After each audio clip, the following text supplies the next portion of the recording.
sent the most recent. Oh, wait, hold on. The Senate President is calling. Hold on one second.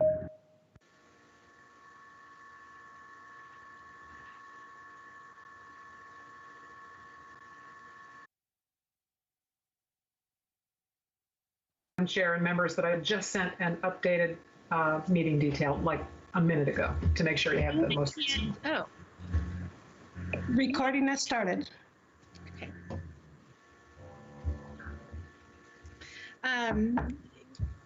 Good afternoon. The Senate Committee on Human Services, Mental Health, and Recovery will come to order. We'll start as we always do with the roll. I'm sorry, I'm a little distracted. There is a cherry picking machine outside my window and this man keeps coming up and it's a little distracting.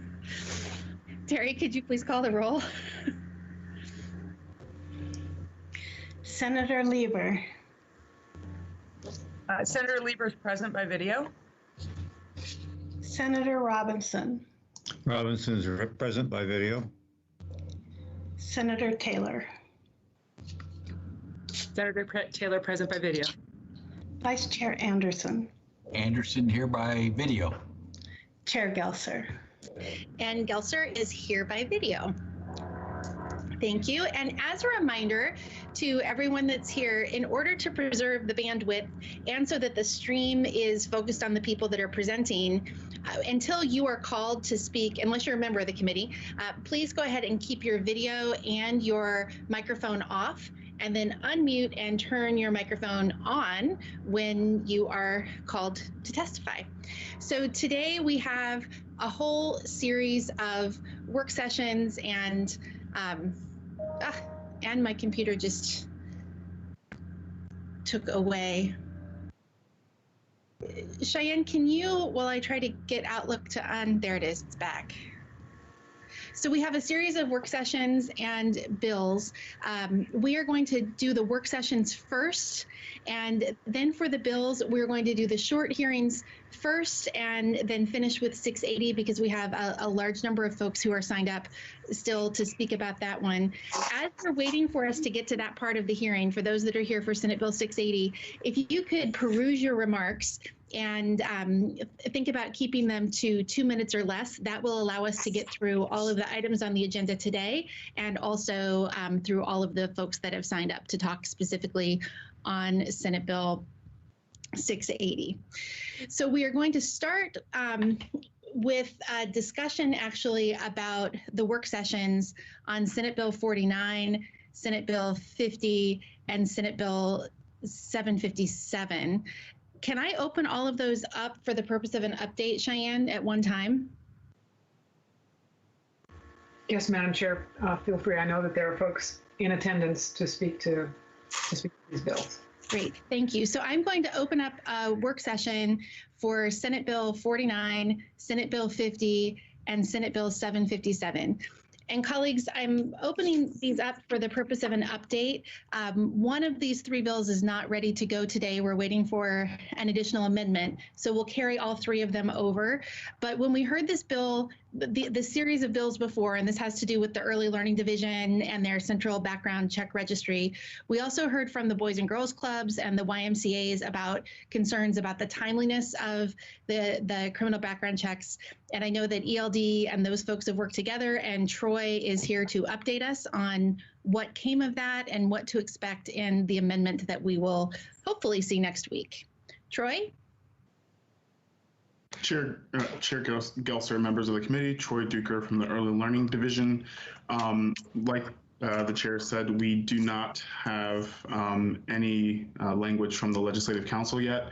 But what we're attempting to do in the amendment is to address the concerns of the longer wait time for our central background registry enrollment compared to the current background check processes that these recorded programs like Boys and Girls Clubs and YMCAs have. So what the amendment would do is it would give the staff and volunteers of the preschool and school age recorded programs until June 30, 2022 to start the enrollment process into the central background registry. And at starting that process, they'll be grandfathered into the registry up and until, or I guess until and if they are denied enrollment. So what that means is any person who decides, or any staff and volunteer of a recorded program must begin the process of enrollment by June 30th. And if they don't, they are out of compliance with the law. But if they do begin that process, but the Office of Child Care isn't completed with that background check process by June 30th, they can continue to work and volunteer in the recorded program unless they are denied enrollment. And that's June 30th of 2022. Yes. Great. Thank you. And Chair, I should also add, there's also an element on the bill that would give the Early Learning Council rulemaking authority. And this is solely for implementing this process. So there's not going to be any sneaky rules regarding health and safety standards. In fact, the -1 amendment that removed the health and safety standards is going to be included at Cheyenne's behest with this new set of amendments as well. So we're going to combine those two amendments into one. Thank you. Are there any questions for Troy? Cheyenne.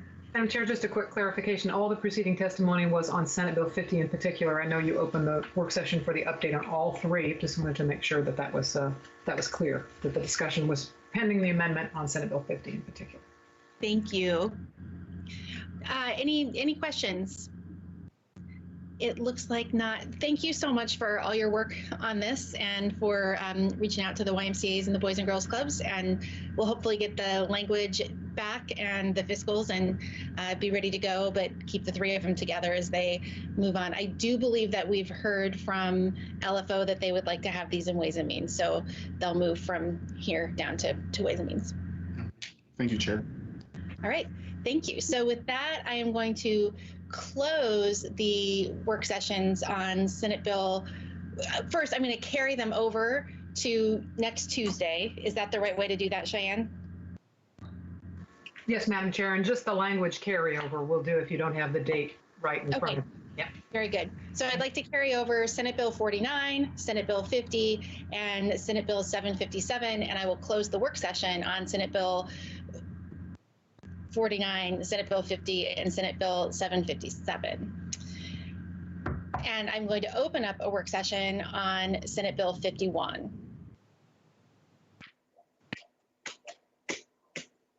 Cheyenne.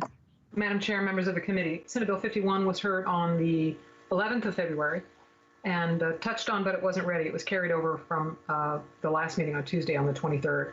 This is the measure that refines provisions concerning investigations of suspected child abuse or sexual conduct in educational settings, particularly around notice requirements, non-disclosure provisions imposed upon the Department of Education. There is a -1 amendment that prevents unnecessary duplication of notices provided by the Department of Education and DHS.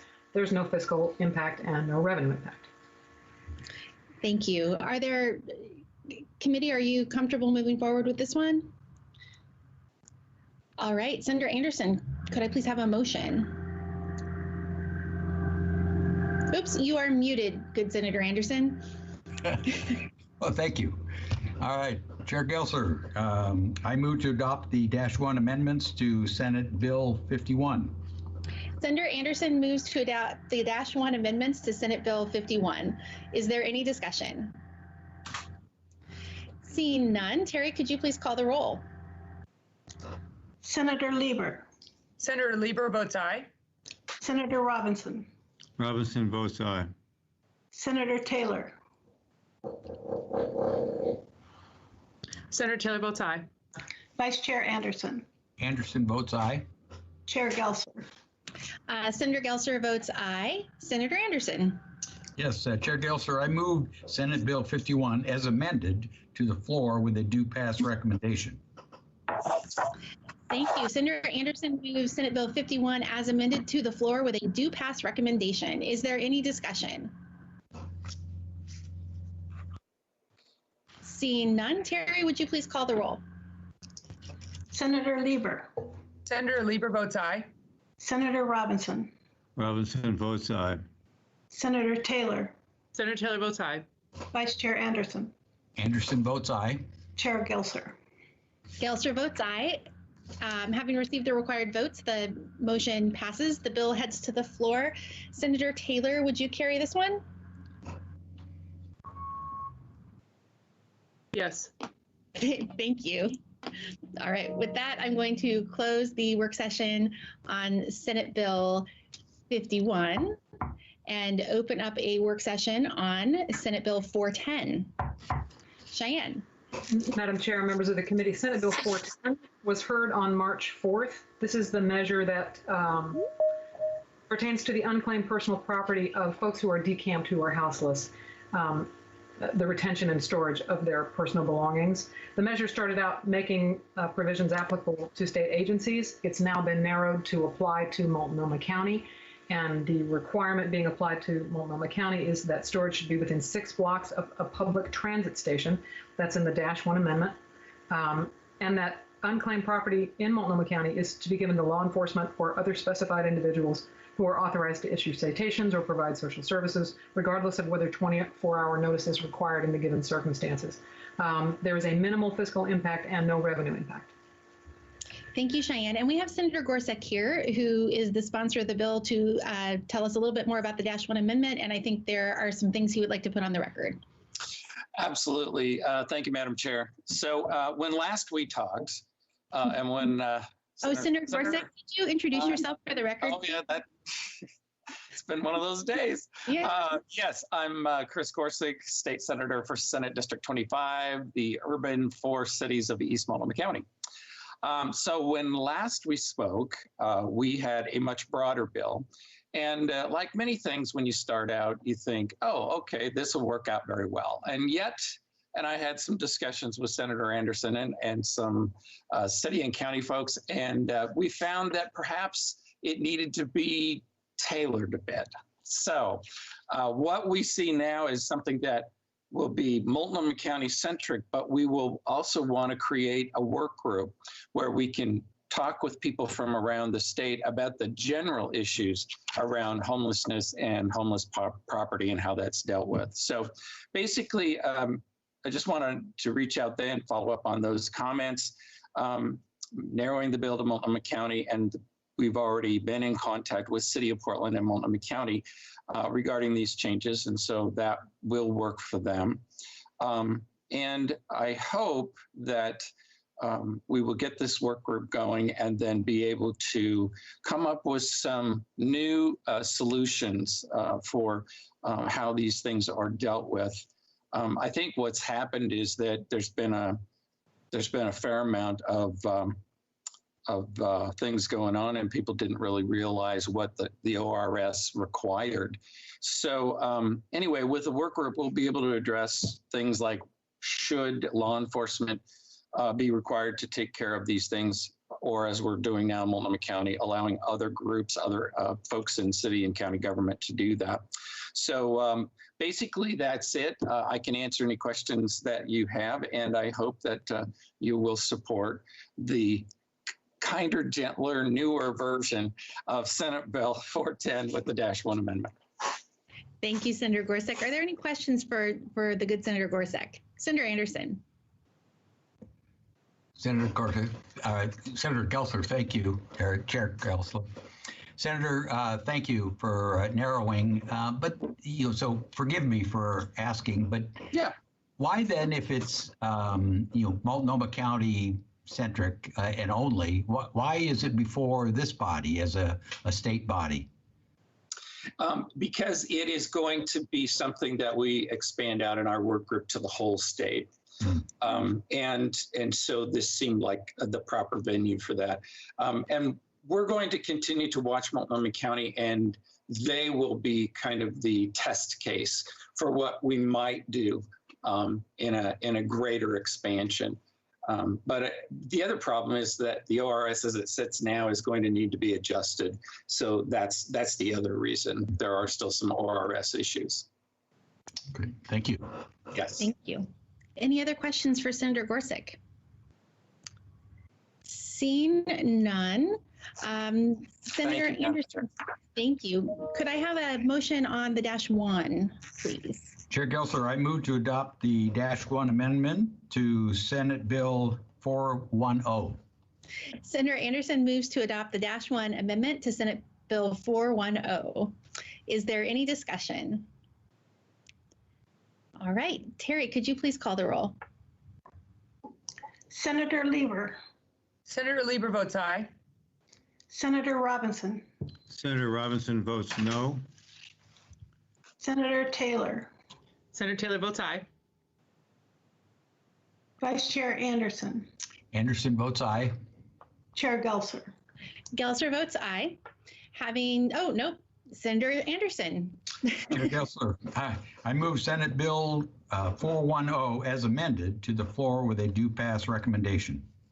Senator Anderson moves Senate Bill 410 to the floor as amended with a due pass recommendation. Is there any discussion? Terry, will you please call the roll? Senator Lieber, Senator Lieber votes aye. Senator Robinson, Robinson votes no. Senator Taylor, Senator Taylor votes aye. Vice Chair Anderson, Anderson votes aye. Chair Gelser. Gelser votes aye. Having received the required votes, the measure moves on to the floor. And Senator Gorsuch, will you carry your bill, please? Yes, I would be glad to do that. Thank you, Madam Chair. Thank you. And with that, I'm going to close the work session on Senate Bill 410 and open up a work session on Senate Bill 682. Madam Chair, members of the committee, Senate Bill 682 was heard on March the 2nd. This is the one that creates an adult suicide intervention and prevention coordinator within the health authority alongside the existing position for youth suicide. It also provides for periodic continuing education about suicide. There is no amendment on this measure. It comes back with a fiscal impact statement and no revenue impact. Legislative Fiscal Office has requested a referral to Joint Ways and Means for that reason. All right, thank you. And I don't see Senator Frederick here. So are we ready to move forward with the work session on this one? All right, Senator Anderson. Chair Gelser, I move Senate Bill 682 as amended to the floor with a due pass recommendation, and that be referred to the Joint Ways and Means Committee. Forgive me, Madam Chair, if I could interrupt. That's my error on the meeting detail. There is no amendment to Senate Bill 682, but I was scrambling very late to have the proper motion with the subsequent referral. It's a cut and paste error. There is no amendment to 682. My apologies. I apologize. Thank you. You're fine, Chair, and thank you. Want it re-motioned? Sounds good. Okay, let's go. Chair Gelser, I move Senate Bill 682 to the floor with a due pass recommendation, and that it be referred to the Joint Ways and Means Committee. Senator Anderson moves Senate Bill 682 to the floor with a due pass recommendation, and that it be referred to the Committee on Ways and Means. Is there any discussion? Not seeing any. Terry, would you please call the roll? Senator Lieber, Senator Lieber votes aye. Senator Robinson, Robinson votes aye. Senator Taylor, Senator Taylor votes aye. Vice Chair Anderson, Anderson votes aye. Chair Gelser. Chair Gelser votes aye, and the bill is on its way to Ways and Means. And with that, I am going to close the work session on Senate Bill 682. And just for good measure, want to say again, we're carrying over the work sessions on Senate Bill 757, Senate Bill 49, and Senate Bill 50. And we are now going to move on to our public hearings. And we are going to start with Senate Bill 4. And Cheyenne, can you give a really brief summary of this one? Certainly, Madam Chair, members of the committee, Senate Bill 4 directs the Oregon Health Authority to make recommendations to the Legislative Assembly by September 15th, 2022 to improve the coordination of youth mental health services, and it sunsets immediately after the due date. Thank you, Cheyenne. So, colleagues, this is what is known as a placeholder bill. There are two issues that are moving forward that we don't have enough information about yet. And those two issues are last session, we passed Senate Bill 1, which was a comprehensive set of investments to address the needs of youth with complex mental health, behavioral, and disability-related needs. The idea was to keep kids out of crisis, to provide services to kids closer to home, and to intervene before kids needed to move into a residential placement. The implementation of that, like many things, was a little disrupted by the events of the past year, COVID in particular. And right now, the Ways and Means Committee is in the process of looking through how the funds that have already been distributed have been used. And conversations are ongoing about whether there needs to be any refinement about direction about the use of that program. In addition, you may recall when we heard the bills on residential programs a couple of weeks ago, I had mentioned there is also an ongoing discussion that is actually related to Senate Bill 1 and these issues about youth who are placed by the courts at specifically the Children's Farm Home, even though they aren't eligible for Children's Farm Home services. And there is a discussion about whether that's appropriate, what that impact is on the kids, what the impact is on the other kids at the farm home and the staff. All of these issues go together, and that discussion is not yet fixed. Some of the funding in Senate Bill 1 is intended to address that issue.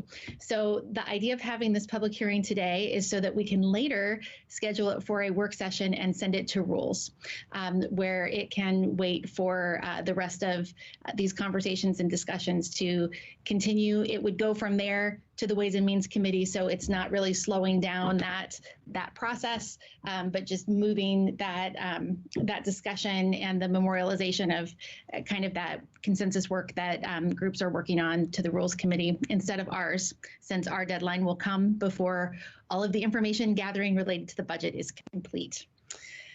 So I hope I explained that all right. And Senator Courtney was very kind to put in this placeholder bill. He was the champion, along with the governor and the Chief Justice, of Senate Bill 1, and it was very forward-thinking of him to put this placeholder bill here and to know that we might need it. And of course, Anna Braun, who's a big part of that as well. And I don't think we have anybody signed up. Does anybody have questions about that idea? All right. Well, this will reappear before you in a work session with a referral to rules without recommendation sometime in the very near future. So with that, I'm going to close the public hearing on Senate Bill 4. I am going to jump down and do quickly a public hearing on Senate Bill 556. Cheyenne. Madam Chair, members of the committee, Senate Bill 556 requires site inspections, specified facilities in person, with exceptions authorized by the governor during declarations of statewide emergency. It allows a 6-month extension of authorizations to operate that would otherwise expire during a statewide emergency, and requires in-person site inspection prior to renewal after that period of time. It declares an emergency, is effective on passage. Thank you. And there is a -1 amendment, actually a -2 amendment, that really narrows the scope of the bill to just clarify that the only thing this bill is doing is to clarify that when in the statute it says that there is an on-site inspection, that is an in-person inspection, not an inspection via an iPad or a phone. First up, we have Tony Larson.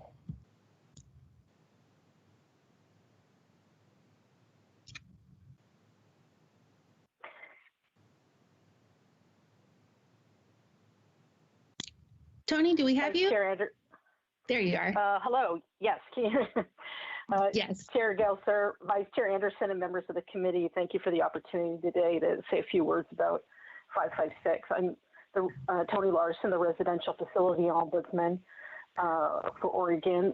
We serve children and adults living in licensed and certified settings under the Oregon Health Authority and under Department of Human Services for intellectual and developmental disabilities and mental health.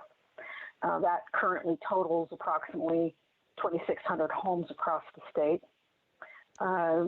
There's been a huge impact, a drastic reduction of outside professionals going into homes during this period, and the residents have really felt the effects of that. 556 provides for the in person, which we believe is critically important from what we're seeing from requests for assistance for individuals. When you couple that with a significant drop in reports of abuse, what we've been seeing going into homes to assist individuals, we feel very strongly that in-person, on-site licensing reviews and other professionals going into the homes would very much assist individuals in being proactive in a lot of things that would not make it to the level of abuse or closure of our home.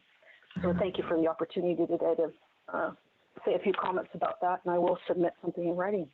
Thank you. Thank you, Tony. Any questions for Tony? Seeing none. Next up, we have Emily Cooper. Good afternoon, Chair, Vice Chair, and members of the committee. My name is Emily Cooper. I'm the Legal Director at Disability Rights Oregon. Disability Rights Oregon fully supports Senate Bill 556, requiring on-site inspections of care facilities.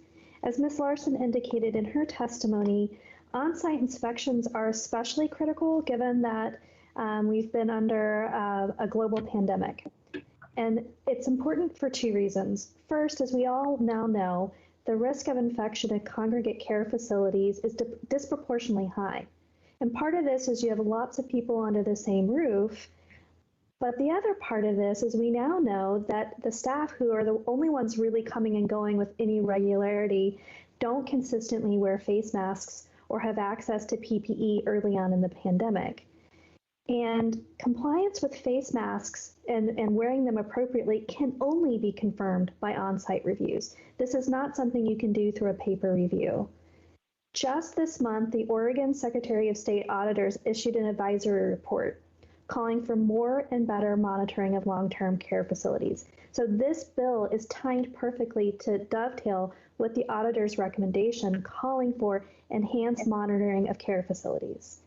And the reason that monitoring is so important is we really want to mitigate the harm of this virus, including who gets it and who dies. For example, on page 16 of the auditor's report, they reviewed a facility that had double-digit deaths.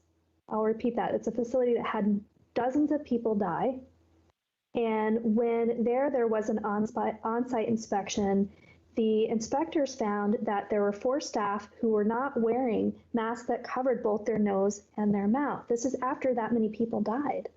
In addition, the surveyors were also able to confirm that this facility did not comply with infection protocols uniformly or consistently. The state auditor's report that again was just issued this month goes on to issue several recommendations, and including on-site inspections where the surveyors can interview residents, they can interview staff, and they can observe staff actions, including hand washing, use of masks, and the treatment of residents. The second reason on-site inspections is so critical is, as Ms. Larson pointed out, is there's been a precipitous drop in abuse and neglect reporting of both adults and children. As enclosed with my written testimony, DHS has reported on this precipitous drop. For Child Protective Services, DHS makes the assumption, I think we all do, that kids across Oregon are not in schools, so they're missing the time that they're around mandatory reporters. Similarly, adults with disabilities are not in their day programs or their vocational programs or at their jobs. And so this is where mandatory reporters can catch things like unusual bruises or brand new fear-based behaviors. Ultimately, it is only through in-person interaction that you can catch subtle but powerful signs of abuse and mitigate the harm before it gets worse. DRO supports this bill because on-site inspections are a critical safety net to catch and mitigate the harm to some of the most vulnerable populations in our state when protective services are needed the most. Thank you so much for your leadership in this bill. Thank you, Emily. Are there any questions for Emily? I'm not seeing any. Thank you so much, Emily. And colleagues, there's also testimony in the record from the Oregon Hospital Association supporting the -2 amendments. There was a kind of a form and style change in the -1 that it could have been read to require a duplicative investigation, which was not the intention. This really is just to clarify that when it says on site, that really does mean in person. Senator Anderson.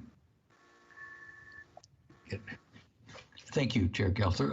I just want to confirm that there is then no provision for an emergency situation for something other than on-site? No, Senator Anderson, there is that provision. Genuinely, what this bill does is it goes into the statute, and every place in the statute where it said on-site, it replaced the words on-site with in person. So during the times of the emergency when there were executive orders that prohibited people from going inside the facility except for in very certain circumstances, that could still happen. But part of the place that this bill originated, one, was many of the things that you just heard about and the challenges that are faced when you lose that in-person inspection. It really is a challenge to safety. But the second part is one of the agencies moved to create a rule following the period of emergency to permanently make these inspections virtual as an efficiency measure. And that created a lot of concern. And by making that very clear in statute, I think likely the legislative intent of on-site meant in person, not from far away. So that was the true impetus of the measure. Well, thank you, Chair Gelser. I just always like to have a little flexibility in case of that emergency. So I agree with the clarifications and needs. So thank you. Thank you so much. Senator Ross, Cheyenne. Just give me a promotion, Chair Gelser. I just wanted to make it explicit. The -2 amendment were received this morning. They've been posted on OLIS almost immediately. I just failed to return to them and summarize them in the staff measure summary. The staff measure summary will catch up by the next meeting date. Oh, that is okay. I do not know how you keep all of these materials that are flying at you. It is amazing how you keep everything rolling. So I thank you. We could not operate without you. So I think that's everyone that we have signed up on Senate Bill 556. So I'm going to close the public hearing on Senate Bill 556, and I'm going to open up all at the same time. Cheyenne, does it make sense to open up all three at the same time? Yes, Madam Chair, you could. There are no signups, and I know that we have an economist in the room available. Okay. And I can summarize all three if that's how you want to go. And yeah, why don't we do it that way, since we'll have all of the same people. So I'm going to open up a public hearing on Senate Bill 142, Senate Bill 144, and Senate Bill 146. Cheyenne. Madam Chair, members of the committee, I'll just go in numeric order. This is part of the regular tax credit review process. These are our tax credit review bills that are scheduled. Senate Bill 142 continues the tax credit for a child with a disability until 2028. Senate Bill 144 continues the tax credit for severe disability until 2026. And Senate Bill 146 continues the refundable tax credit for employment-related household services and dependent care expenses until 2028. The body of the background in each of these staff measure summaries is paraphrased and lifted from the Legislative Revenue Office's statutorily required tax credit review report that they prepare for this purpose. That report has been uploaded in its entirety. I'm pretty sure most of you have already seen it. Plus, excerpts have been prepared that are specific to each of these bills, talking about the purpose of the credit, et cetera. And Kyle Easton is here, one of the economists in revenue, to answer questions, and he has some background information if the committee is inclined to hear that. You can go in whatever direction you'd like, or you could just take questions. Thank you very much. Why don't we have the economist come and start the presentation, and then we can move into the questions.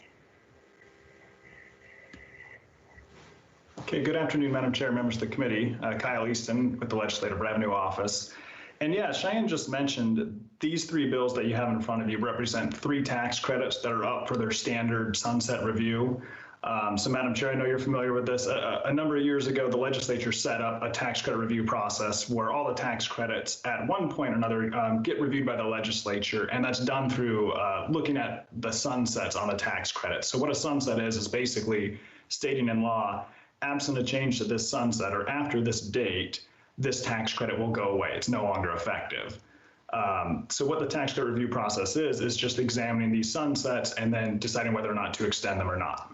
And so those are the three bills you have in front of you relate to three individual tax credits. So the first two, just to try to set up your discussion today, Senate Bill 142 and 144 are two different tax credits, but they are related and very similar as well. One is related to individual taxpayers with a disability, and the other is for individual taxpayers who have children with a disability. And so in each of these cases, it's an extra personal exemption tax credit, which what that means is it's an extra credit that in this case, a tax credit worth about $214 in 2021. It's indexed to inflation, so it goes up a little bit each year as the CPI goes up, is adjusted to inflation.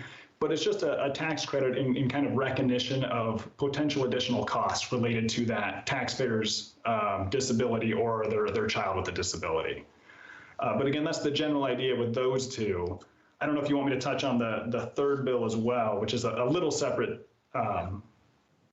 Why don't we pause and see if there are questions on these two credits? Senator Taylor. Thank you, Chair Gelser. Hello, Kyle. Nice to see you. Miss seeing you in revenue. I am just looking here, and I'm sure you have it. I just am not seeing it on the SMS. Can you just remind us of when these three started, how long they've been in place? Just to put a little context, please. Yeah, Senator Taylor, the looking at the two, so Senate Bill 142 and 144, the two disability related credits, those both were enacted originally back in 1985. And then they get reviewed every 6 years is kind of the standard sunset review process. Follow up? Follow up. Thank you, Senator Gelser. These colleagues are, I'm not sure who's serving on revenue from our committee this time, and having served on that committee, and there's a whole tax credit review process. These are very important colleagues. I mean, these may not seem like huge sums of money, but these matter and really impact individuals' lives. And also, in my opinion, I would say it's a value statement. It's us acknowledging individuals. I think it's a sign of acknowledgement of individuals, and we respect who they are, and we are here for them, and we want to help people. And this is a way to really to reach out to individuals. And so I just mentioned the year when they started, because obviously we've been doing this for quite some time, and the world has gone on, and we can definitely, I think, find it within ourselves to help individuals with these tax credits. So I just wanted to encourage support. I didn't hear when the third one started, though. When you get a chance with that one, Kyle, please. Thank you, Senator Taylor. Before we move on to the information about that one, are there other questions about these two? Senator Anderson. Yeah, it's just, again, a lack of knowing. So I appreciate the reason for it. Is there more information as far as the number of people who take advantage of these tax credits, compared to the marketplace, or who could be eligible? And does, I guess where I'm going is there need to be some work around making sure more people are aware that they're eligible? And I just don't have anything to compare to or, compare to. And Senator Anderson, before I turn it over to Kyle to answer the questions, just because this piece is loaded a little bit differently than others, it's not testimony. Under analysis is the LRO. If you look in OLIS, under that analysis tab is the report, and that will show you the number of people and the cost over time, and how the numbers have climbed and dropped, and also the breakdown of the annual income of the filers that claim them. And it's not in testimony, it's under analysis. Okay. So I had trouble finding it when I was looking last night, so that makes sense. Okay. Senator Taylor. Thank you, Chair Gelser. I can't skip this opportunity. I'm going to steal Kyle's, of course, nonpartisan. So I'm going to take this opportunity to put a plug in for all of my colleagues in the legislature that it is really important to understand these different tax credits. They matter a lot, and they get reviewed every 6 years, and they definitely impact our budget. These three, I am very much in support of. I encourage all of you, even though you're not on the Revenue Committee, to take some time and go through all of these. And remember that you have your own individual voice. And then also regarding what Senator Anderson just mentioned about reaching out, we always and should do more at all times, I would say, in the legislature to reach out to individuals to let them know what they qualify for, because there's often a lot of services and things like these tax credits that are available to those who reside within Oregon, but they do not necessarily know about it. So that's a constant work. We are constantly needing to improve our way of letting people know they qualify. I'm sorry, Chair Gelser, it's just something I care a lot about. So thank you. Not at all. And I might add to that, just because we've got actually three new members to the committee. Like Senator Taylor, I spent many, many years serving on the Revenue Committee, and it's kind of a place that you get pretty attached to. It's a very unique committee.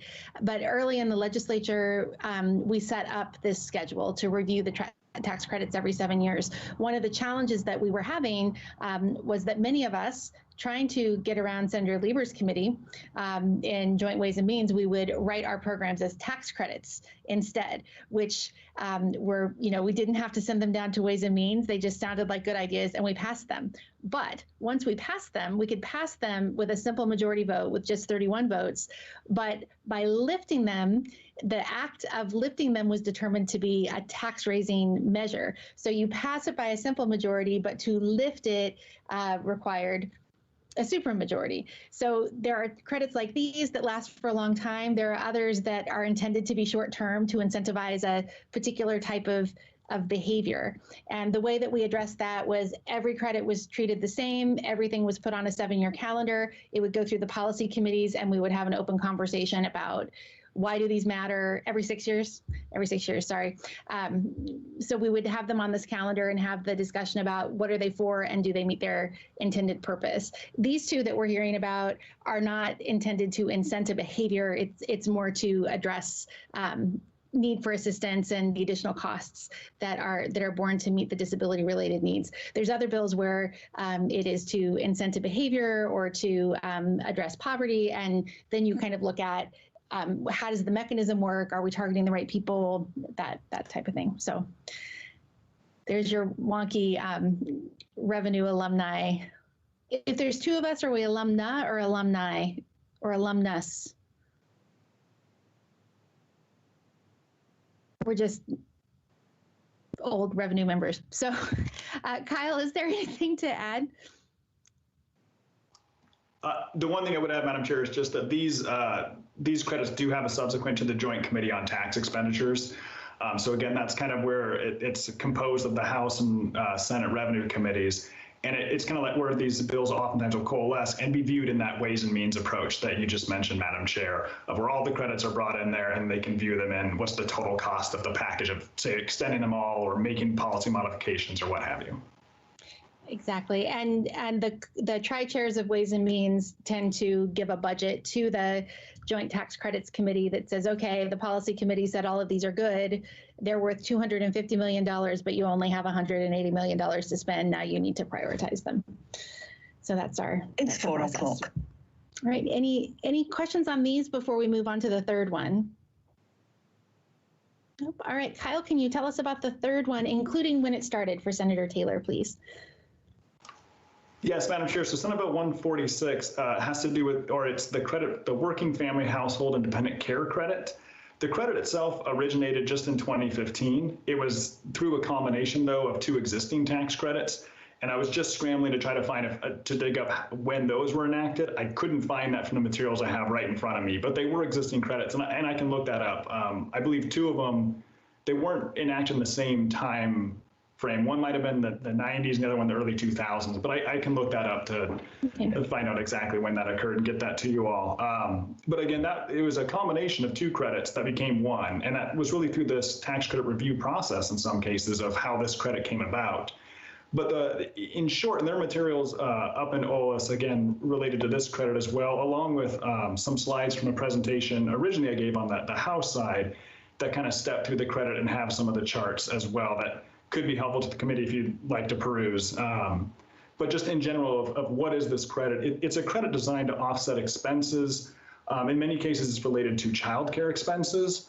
for taxpayers that are working, seeking work, or attending school full-time or part-time. So it's trying to offset some of those childcare costs, and it could also be costs of covering a disabled spouse as well. But in many cases, it's focused on the childcare costs, and the credit is a percentage of those costs, those childcare costs, and so your credit equals a percentage of those. And that credit percentage of those costs, of your childcare costs, that changes depending upon a taxpayer's income as it relates to federal poverty level. So it really kind of, it begins to go up, and then it peaks, and the credit works its way, the percentage back down as the income as a percentage of federal poverty level goes up. So the idea is, as your income originally or starts to increase, you get more of a credit. As your income reaches that 100% of federal poverty level threshold, it begins to phase back down. So then as you earn more income, the credit value begins to phase down, or it goes down until you hit 300% of federal poverty level, at which point the credit goes away.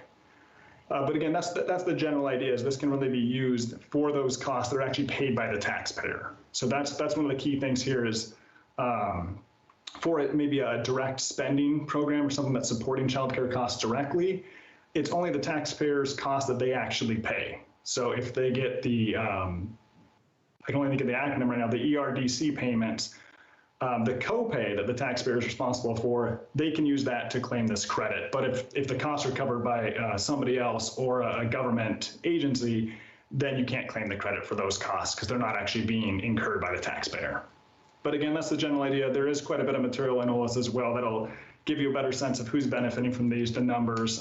In terms of this one, the overall cost is about $30 million per year. So it is the largest of the tax credits of the 11 being reviewed this legislative session. Thank you. Are there any questions for Kyle? And Senator Taylor, did you want to make a statement about this one?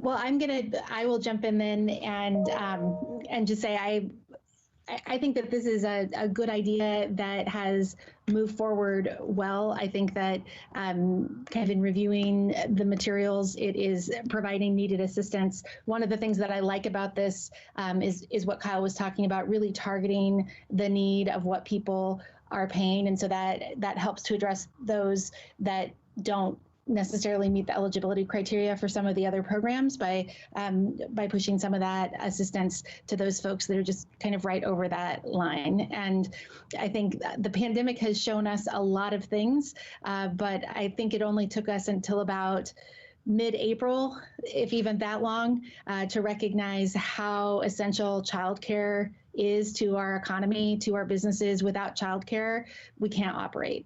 And if you can't afford childcare, you don't have childcare. So I am very supportive of this credit, and hopeful that we can move it over to the Tax Credits Committee and that they will see fit to forward it onwards as well.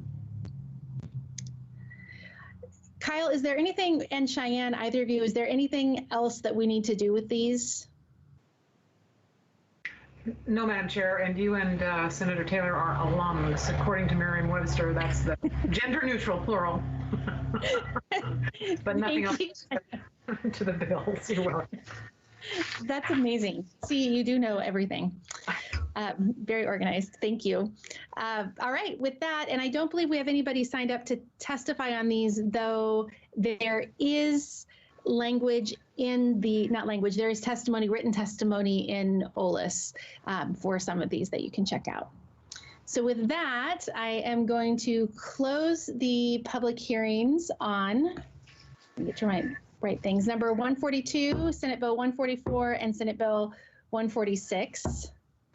And that takes us back to reopening the public hearing on Senate Bill 680, which we started to hear at the end of our Tuesday hearing. And this is the bill about the peer supports. So Cheyenne, do you want to give a very brief reminder of what this is before we dive into the rest of the public testimony? Sure, Madam Chair. There's no amendment on this measure, and it started, as you said, on Tuesday the 23rd. This is the measure that allocates funds for at least one peer-run organization monitored by OHA to open 3 peer respite centers in designated parts of the state. Thank you, Cheyenne. And so the list that we have today are the people who had signed up for our hearing on Tuesday. There are about 20 people on the list. So I'm going to ask you all to keep your statements as close to 2 minutes as you can. And before I get too far into the list, is Senator Frederick here? I don't think I see him. That's correct, Madam Chair. He's not on the list of attendees. All right. That works. Then we are going to start with, and I apologize in advance if I mispronounce names, but I'm going to start with Mr. Michael Levichuk.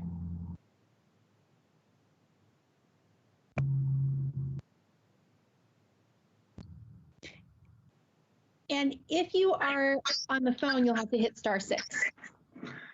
Yes, my name is Michael Levichuk. I live in Multnomah County. I'm the executive director of Folk Time, a peer-run organization, and I'm testifying in strong support of this bill.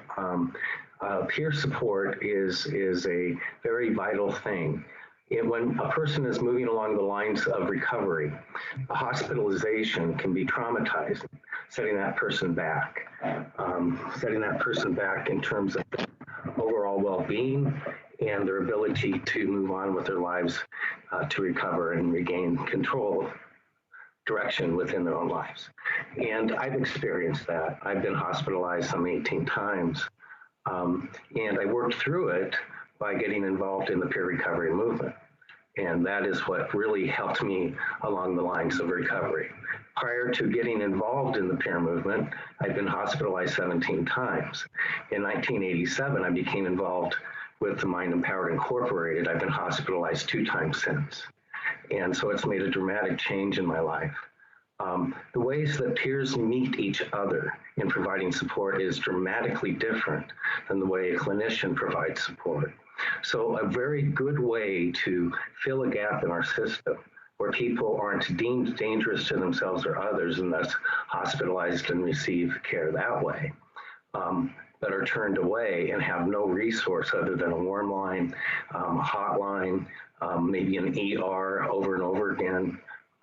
Peer respite can fill that gap, and it can fill it in a way that helps the person along the roads of recovery and maybe even kickstart the recovery by being introduced to a whole new way of addressing their mental health and emotional and trauma concerns. So I'm in strong support, and I will be submitting written testimony. Thank you so much, and thanks for making time to come back today. I'm sorry we didn't get through the whole list last week. Next up, we have Ms. Lisa Morrison.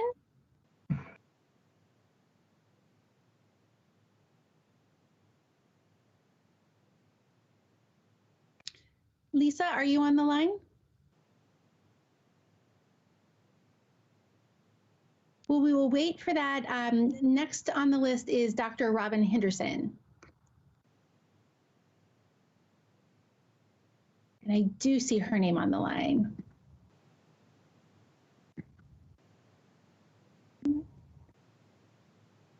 And Dr. Henderson, if you're on the phone, you will need to press *6 to unmute yourself. There you go. Sorry about that. Thank you, Chair Gelser. I'm sorry about that. I was flipping between devices, as you well know. Chair Gelser, Vice Chair Thompson, members of the committee. For the record, I'm Dr. Robin Henderson, and I am the Chief Executive of Behavioral Health for Providence Health and Services here in Oregon. And I want to talk to you today about Senate Bill 680. Providence is very much in support of Senate Bill 680, which would establish peer respite centers, as you well know. We know that people who receive respite services are 70% less likely to use inpatient and emergency department services. That's so huge.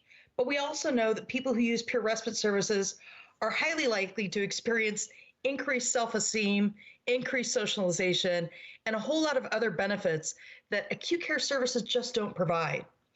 In 2016, I was really, really fortunate to get to travel with the Institute for Healthcare Improvement to the East London Trust. And if you've ever read anything about the East London Trust, I would encourage you to look them up because they have one of the strongest peer support programs I've ever seen in my life. They have a peer-run university where they teach people who are living with mental illness how to use the tube system, how to date, how to do all kinds of other things that we just don't do in acute inpatient care. And there have been tons of research studies on the work they've done, not only in London, but in Uganda and in many other places around the world, where peer respite systems are so commonplace that it seems almost archaic that we're not there yet. I will tell you this, there's more research demonstrating the efficacy of peer respite programs than there is research demonstrating the efficacy of acute psychiatric care. In fact, there's a lot of research showing the damage that acute psychiatric care can cause, especially in our young people. So we've really got to try and figure out how we begin to develop out a robust relationship, because here's one of the bottom lines. Me as a treating provider, when I have a relationship with a patient, it will always be a power differential. It's always going to be patient-provider, it's directional, and it's irreversible. It'll never have equity. But in a peer relationship, it's very different, because that relationship is supportive, it's interactive, it's impermanent, and it provides the one thing that sometimes I can't provide, which is hope. The real gift in peer respite lies at the intersection of true reciprocity and the exploration of new meaning and possibility. They create hope, future orientation, and resilience. Please support Senate Bill 680. Providence supports it, I support it, and I really hope that we're able to push that through this year. Thank you. Thank you, Dr. Henderson.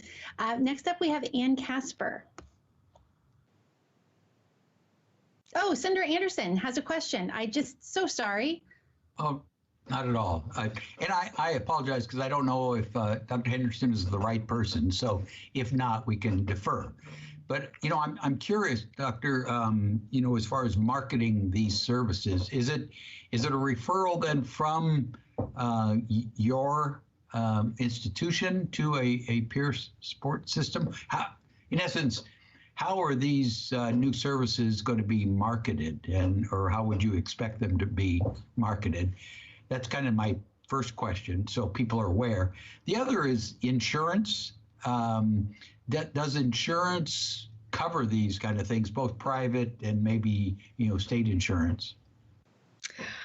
Chair Gelser, Senator Anderson, to your question, I'll answer to the best of my knowledge, and I would defer to Kevin Fitz, who may know the answers to some of these questions more than I do, but I'll tell you what I know.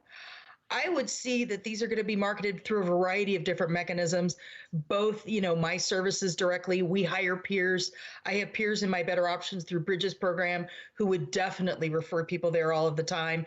We have peers who work in the emergency room at Providence Portland. Definitely, I would see that as a place that would, but I would hope that people would go there long before they come to me. I would hope that we could get to the point where primary care clinics and specialty clinics are referring people to these services, and that the word of mouth community really, really begins to pick that up and move it forward. To the second issue with insurance, I would certainly hope insurance should pay for this. Peer-delivered services are covered under Medicaid. They should be covered under commercial insurers. And I would certainly hope that there are ways that we can make that funding more permanent. I know we were just talking about this earlier today. Some of you remember House Bill 3091 from 2 sessions ago that established caring contacts, which are basically peer supports and services that reach out and touch people who've come and presented to our emergency department in psychiatric crisis. We run one of those programs at Providence. We have several peers who call people within 2 to 3 days of their visit, and it's wonderful. And it was supposed to be paid for by insurance. And I'll tell you that 2 years later, that's not happening. So I think it's incumbent upon the legislature to hold DCBS and OHA accountable to ensure that peer-delivered services are paid for. Because, again, this isn't about 3091, but it is about peer-delivered services, and we need to ensure that those things are actually being paid for. But I would defer to Kevin Fitz for the total answer. Thank you. And I don't see Kevin on the line. Kevin, are you here?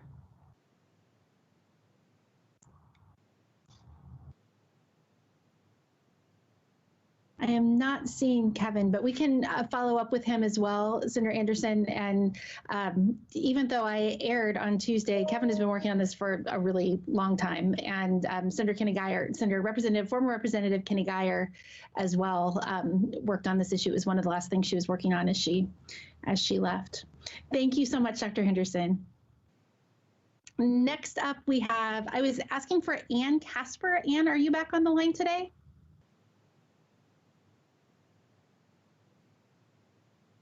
I am not seeing Anne. What about Mr. Adam from Manitou Springs?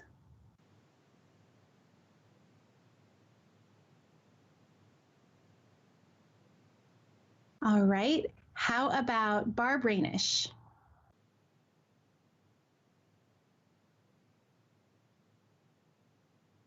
And Barb, if you're on, there you go. Thank you. I am here. Just Welcome with back. low line. Thank you. Thank you. A little more prepared last time, not in transit or anything. So good afternoon, Chair Sanchez, co-chair, and committee members. My name is Barb Rainish, and I'm a resident of Multnomah County, District 21. I'm someone who identifies, among other things, as being third generation in my family to have a mental health diagnosis, bipolar disorder. I'm here today to support peer respite, or as I like to call it, peer-run respite. This distinction between peer-run and a medicalized model is important to me. It is the difference between being treated like an adult or a helpless patient. This is important and most helpful for regaining stability. After being diagnosed in my mid-20s, I moved here in order to work up at OHSU as a scientist, a biochemist, a cell biologist, and neuroscientist. And I did so well for nearly 20 years. Unfortunately, due to medical issues beyond my control and mental health issues, I ended up applying and then waiting for disability. I was homeless in Portland for about a year and a half. I was on OHP, Medicaid, and a client of a local behavioral health organization. There came a time when I was on the verge of crisis, and my counselor suggested that I go to their respite house. I'm going to make a distinction. This was not CATSI. Unfortunately, it was not a good experience. I left after maybe 2 hours. Red flags were going off. I felt uncomfortable upon entry because they wanted to search all my stuff. You may not realize, but being homeless, stuff becomes really important. But I surrendered, having nothing to hide. After over an hour of paperwork and answering questions, off in some office, I was checked in and ready for their house tour and reunited with my stuff. They had literally opened and counted and touched all of my medications, pill by pill, to count them without my knowledge or consent. Gross. I take meds for many things, including allergies and pain. Non-narcotic pain medications, medical relaxers, Neurontin, Tylenol, routinely for pain. I asked for these meds and was told I had to wait hours until the nurse was available to dispense my meds, my over-the-counter meds. They had med dispense times 3 times daily, I learned. That was the final straw. I asked for my belongings back and left. Within the next month, I walked into an ER suffering from mild suicidal ideation and spent a few days there, just because I needed a break from the 50-woman dorm I was living in. Obviously, the inpatient hospital stay was way more costly to OHP than respite would have been. Thank you for your attention and time. Thank you so much. And thanks for coming back on 2 days. I'm really sorry for the inconvenience and for being willing to share your story. It got me my first and my second time doing this. Well, good. It's been a successful week then. Next week, maybe it'll be 4. Thanks. Or maybe there's other things to do. Thank you so much. Next up, we have Daniel Fisher.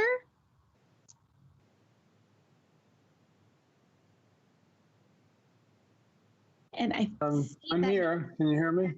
Yes. Welcome. Okay. Thank you. I don't know how I can be seen. We can see you. Oh, you can see me. I just can't see that I'm seen. Okay.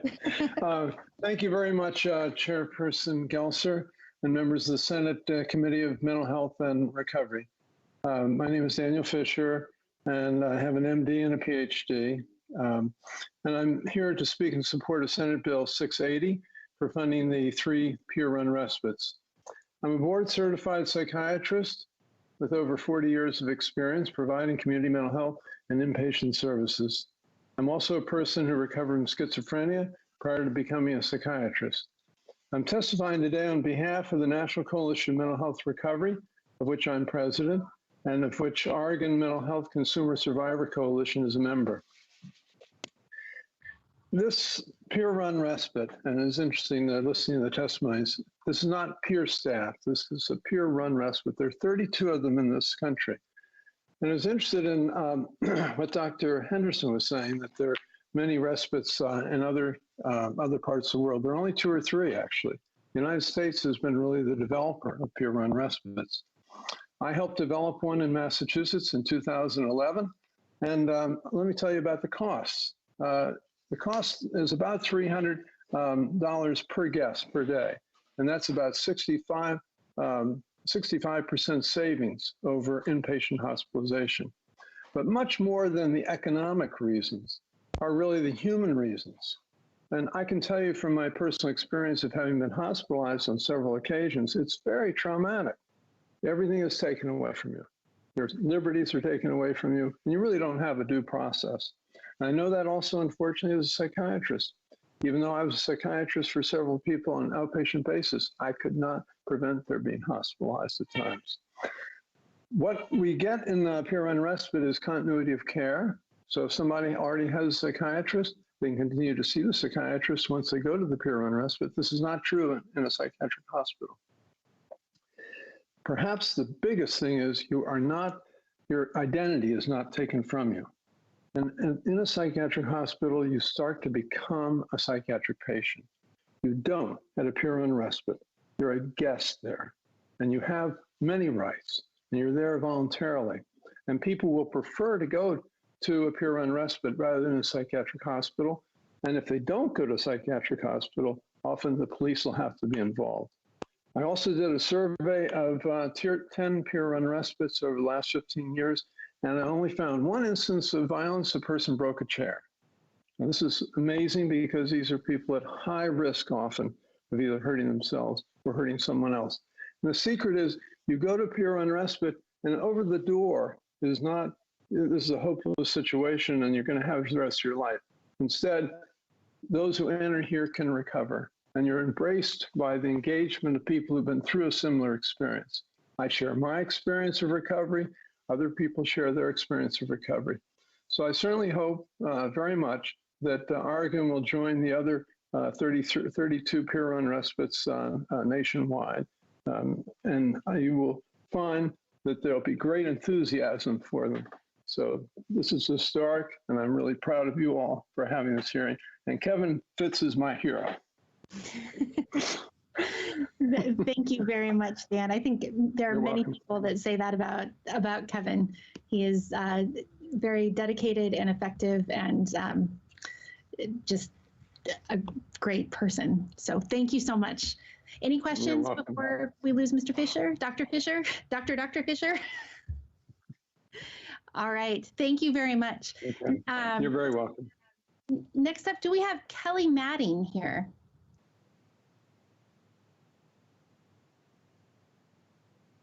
Kelly Madding.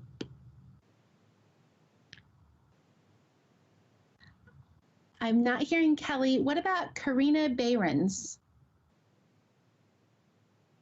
Hello? Hello. Can you see me? I can hear you, and sometimes it takes a minute to see you. I don't see you yet. Okay, Yes, well, you are visible. This is Cheyenne, the staff. You are visible. okay. Hi. Hello, Chair Gelser and committee members. My name is Karina Behrens. I live in Portland, Oregon, Multnomah County. I did submit written testimony that will probably be more polished and clear than my public speaking skills, so I encourage you to check out my written testimony. But I wanted to attend the meeting and emphasize at least a couple things that are also in the written testimony. First of all, I wanted to stress that I understand the value of peer support and peer-run organizations because I started to make great progress in managing my own depression and anxiety illnesses when I worked at a large peer-run mental health agency when I was living in Philadelphia, Pennsylvania. Encouragement, inspiration, and accountability for self-care were far more compelling to me when modeled by my coworker peers who had overcome mental health challenges even beyond what I had experienced. And the power of peer support is especially impactful within the culture run organization that is basically a stigma-free zone. Second of all, I wanted to put a plug in for the peer respite model specifically. Oregon would benefit by replicating this model here. And I know about this because of my mostly wonderful 20-year relationship with a person who has a, quote, severe mental illness, unquote. Most of our time together has been wonderful, but when I first moved to Oregon, he was going through a very rough time, and his loud and delusional behavior led to us getting kicked out of 3 apartments in 2 years. And it was incredibly stressful for him and for me to be coping with the mental health challenges without having housing stability.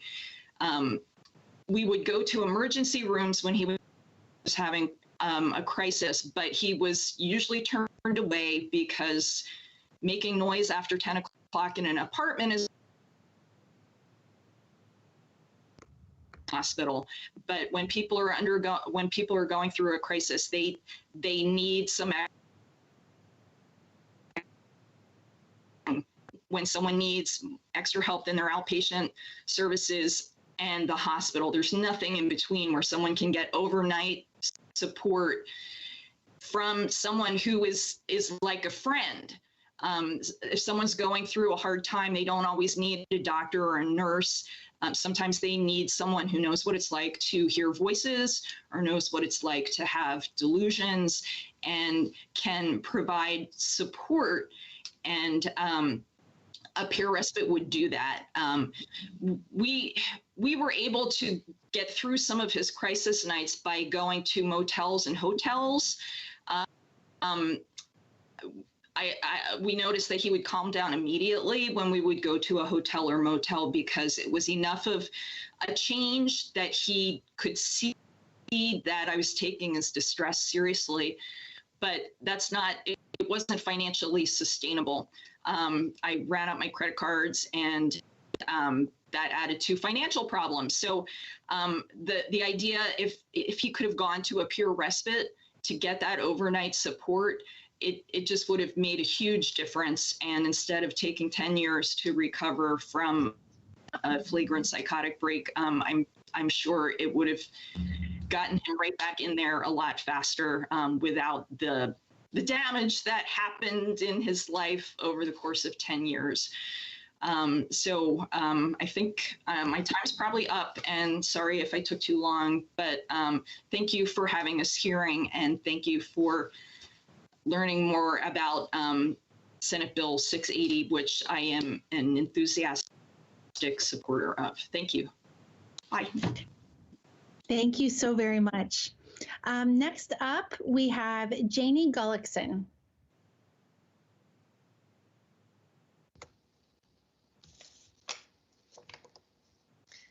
Thank you, Chair Gelser, Vice Chair Anderson, and Senate committee members. My name is Janie Gullickson. I am a resident of Clackamas County, and I very easily say I am a person in long-term recovery. And for me, that means I haven't used drugs or alcohol in over 13 years. It's a little challenging, more challenging, to share with you, though, that I am also a person in recovery from a diagnosis of schizophrenia. I'm also the executive director of the Mental Health and Addiction Association of Oregon. We are one of the largest peer-run organizations in Oregon. MHAAO is committed to promoting self-directed recovery and wellness for all. We support these aims through education, advocacy, recovery, peer services, training, technical assistance, community collaboration, and through developing the peer workforce and leadership. Thank you for the opportunity in allowing me to testify today in strong support for Senate Bill 680 and peer-run respite.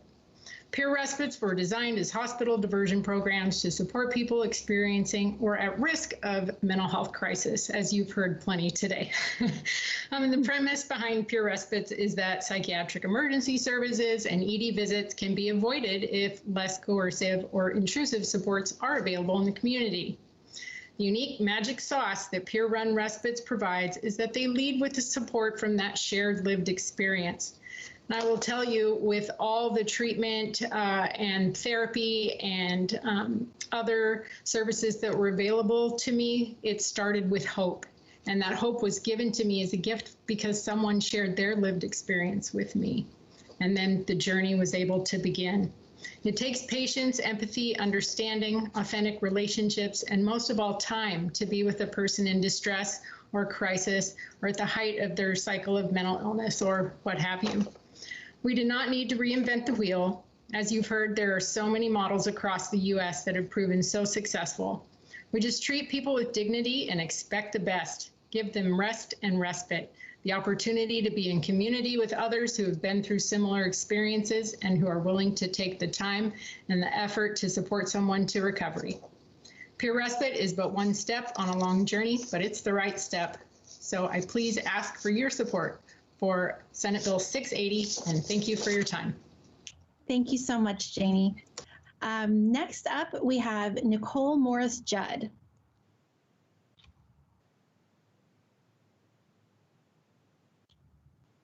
Hello, can you hear me? Yes. Great. Hello, Senator Gelson and Senator Anderson and committee members. My name is Nicole Morris-Judd, and I live in Multnomah County, and I work for the peer-run organization Folk Time. I am for Senate Bill 680 as well.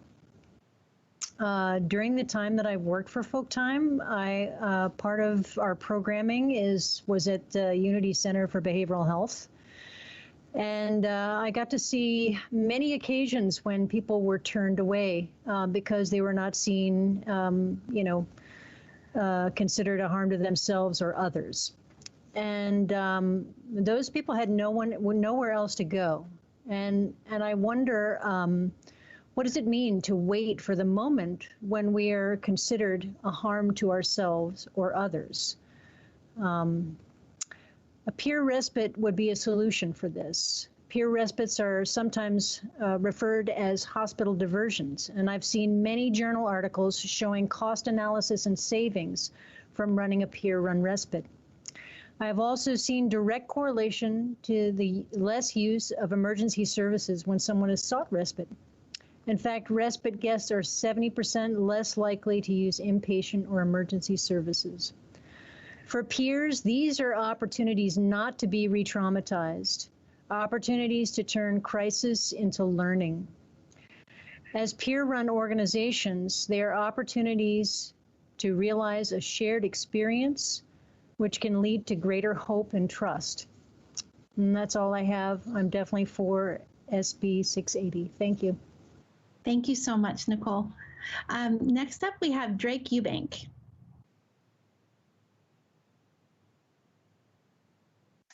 I'm here. Great, welcome. Camera to work. I think I'm turning it on, but it doesn't seem to want me to. Okay, good. All right.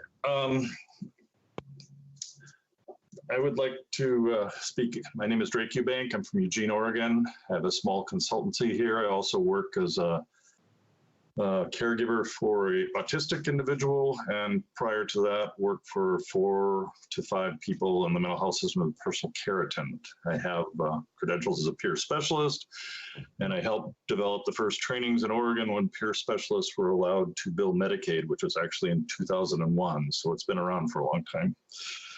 The first thing I wanted to speak to is the skills involved.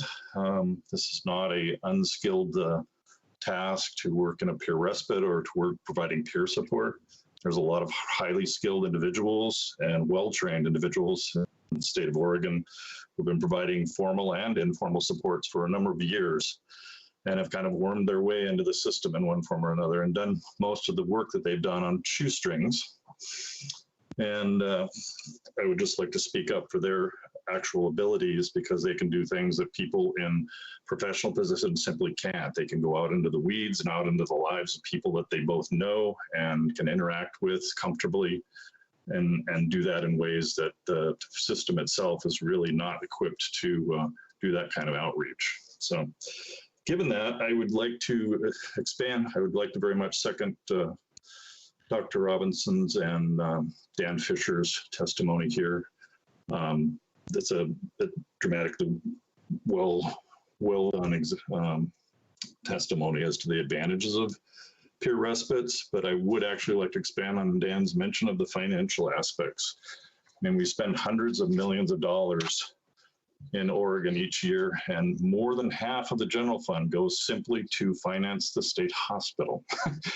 If you take all of the other outreach services, crisis services, money ceded to the counties, and money for all of the other non-Medicaid services in the state, it is less money than we spend on the number of individuals that we've got in the 2 state hospitals.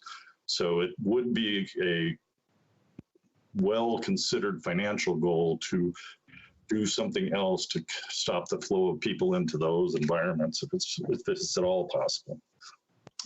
That being said, the 3 peer respites that are contemplated by this bill would provide about 6,570 bed days per year at about $350 per day.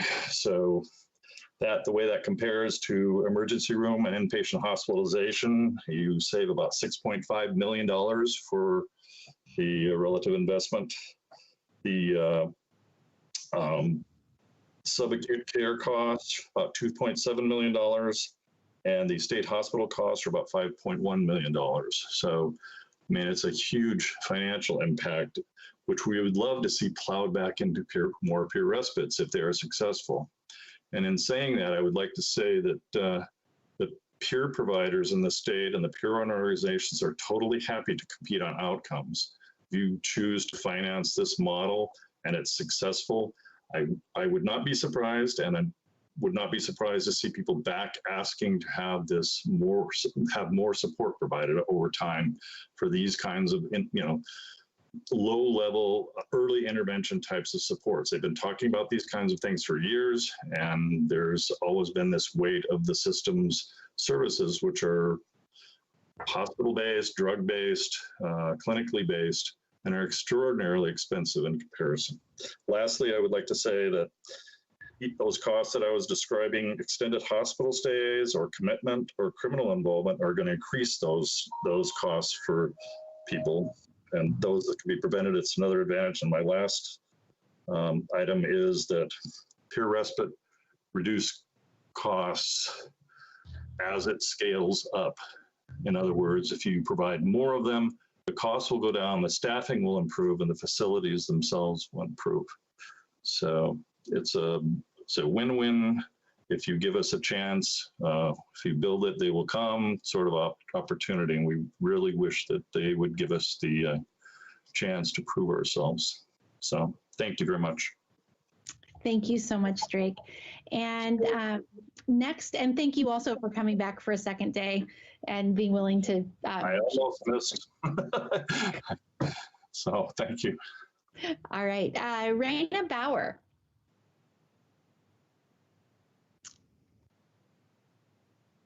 Hi, good afternoon. So I would like to first thank Chair Gelsler and Vice Chair Anderson, and also the committee members. My name is Raina Bauer, and I am the Evolve Director at Mental Health Addiction Association of Oregon. I'm also a person with lived experience in long-term recovery, which means I haven't used drugs or alcohol since 4/1/2010.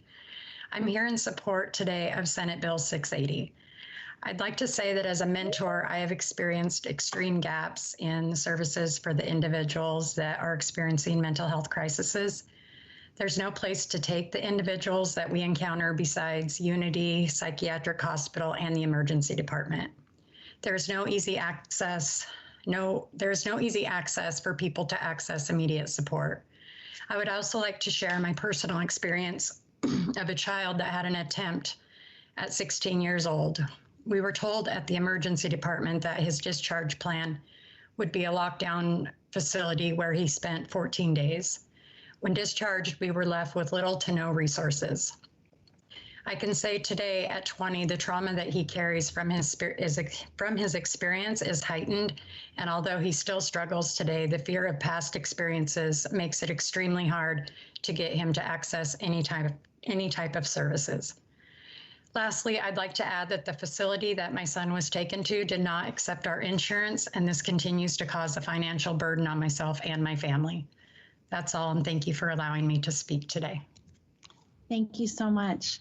And I see that Lisa Morrison has rejoined. Lisa?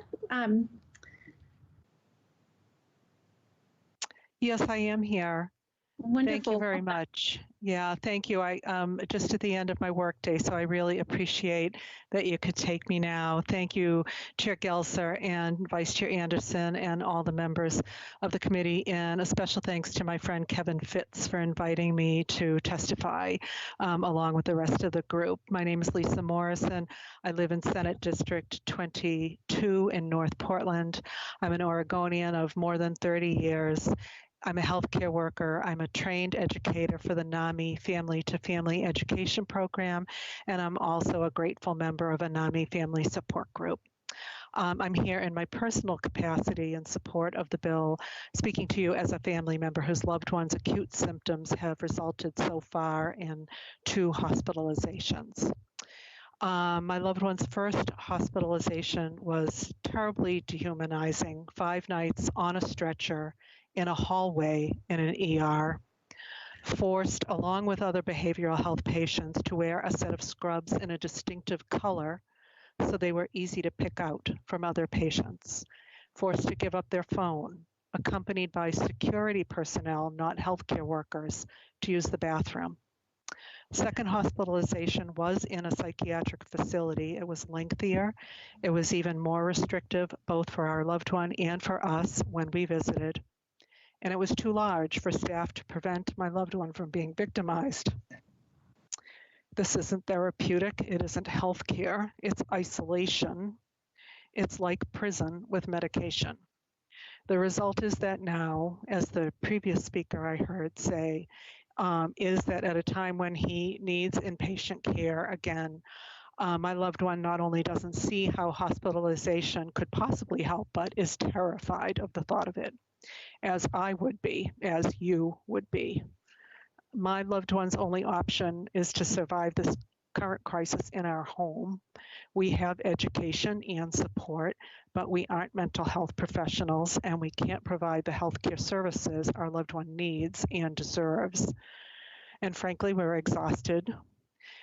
We're worried that we're causing more harm than good. The strain on family life is intense, and it's affecting our health and my job performance. And I can't name another major illness that our healthcare system abandons people in this way, and I don't think you can either.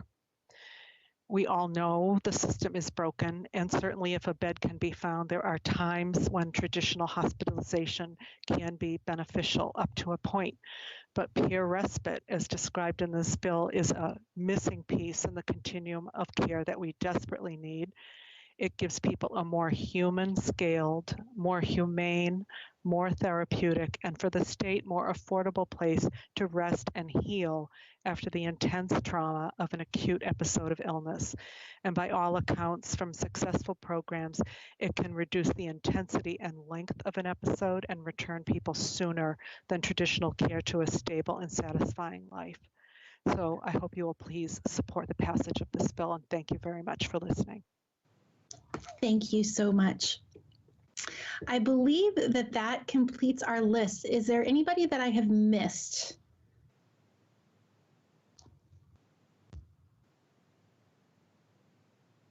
I am not seeing anyone. So colleagues, I would just say this is one of the bills I'm most excited about this session. Our system of supports to people that live with mental health diagnoses is incomplete, and it does not, and what we've put together doesn't always and often doesn't meet people where they're at and with the needs that they have. I know in the Judiciary Committee, we spend a lot of time talking about admission to the state hospital. What does it look like to go for aid and assist? What does it look like for an involuntary commitment? And as we have these ongoing debates about the use of involuntary commitment, it's like dancing on the head of a pin to balance the issue of safety and individual rights. And what frustrates me about that conversation is that we're forced onto the head of that pin because we haven't taken care of these issues in the community before it is a crisis. And that means that the cost of not doing effective, affirming services like peer-run support services is borne by the individuals who are counting on the system to provide help and support and assistance.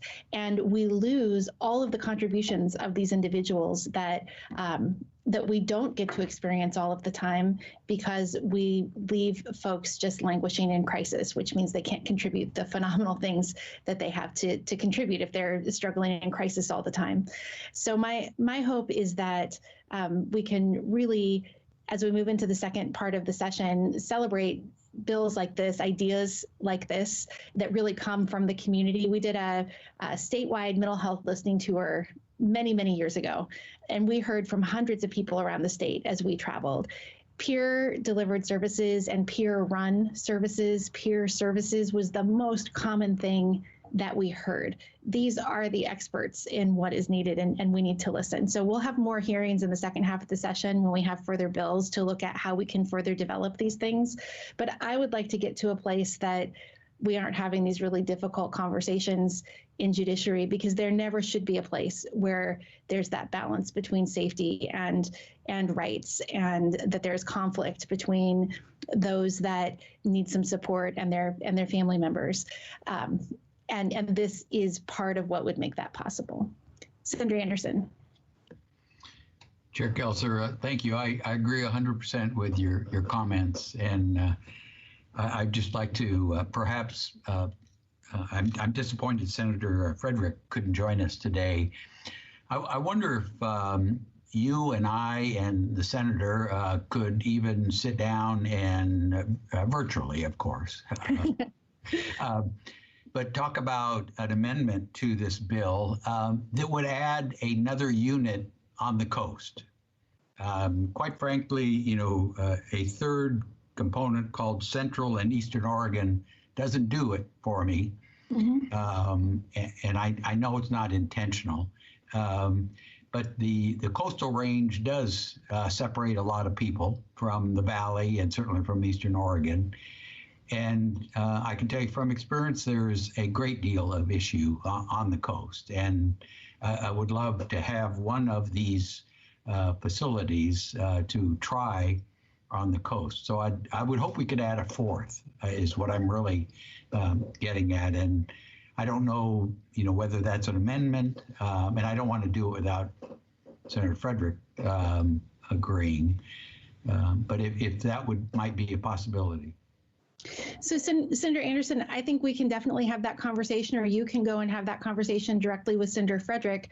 But given where we are in the session, I'm wondering if you would be okay if we asked Cheyenne to go ahead and request that amendment be drafted, just so they can get going, and it's an option, and you could work with Cheyenne to figure out the language that would, you know, appropriately describe the region, and probably a conversation with Senator Lieber as well in terms of the 3 to 4. But I think that's an excellent point, and I would certainly be incredibly supportive of that as well. Thank you. That'd be great. Fantastic. Senator Anderson, I'd be happy to have a conversation with you about that. I mean, it'll be a funding issue in Ways and Means, and I'm happy to chat with you about it. Well, Senator Gelser, Senator Lieber, since you and I are both on Ways and Means, we could maybe do it there. But yes, thank you.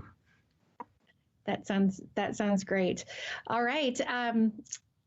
We have reached the end of our time. I know that Kevin Fitz has come back in. So does anyone have any questions for Kevin before we adjourn the hearing? Senator Anderson.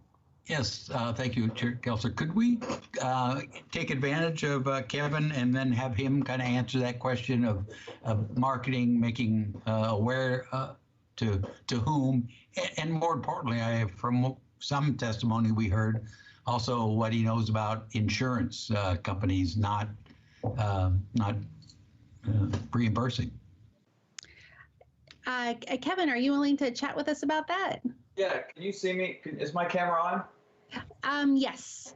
Yeah, very good. For the record, my name is Kevin Fitz. I'm a volunteer with the Oregon Mental Health Consumer Association.